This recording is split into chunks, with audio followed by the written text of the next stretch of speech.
Diesel Tech Chris here, guys, and I got a really good one to show you. It's something you need to pay attention to on your truck. Behind me here, you guys can hear this 2003 Super Duty 6.0 Power Stroke running, right? Well, that wasn't the case when I showed up about 15 minutes ago. And let me show you exactly what I found on this truck. So this truck was towed here. I was asked to come out and take a look at it, see if I could figure out why it wouldn't start. It was a crank no start, which, by the way, this thing barely cranked because the batteries are all worn down. Well, aren't they all by the time they show up, right?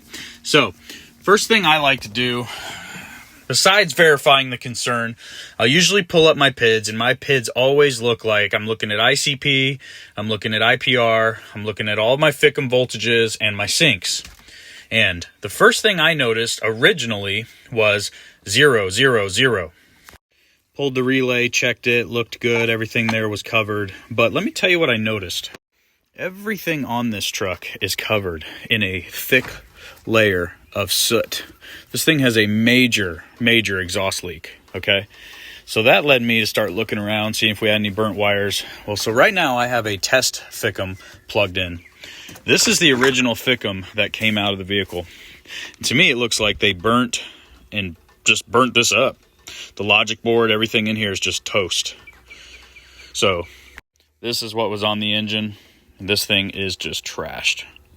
As you can see, everything back here is just covered in a heavy layer of soot. So things are getting hot when this is happening also. So just to go that extra mile for you guys, I put the original FICM back on it to show you exactly what those PIDs looked like.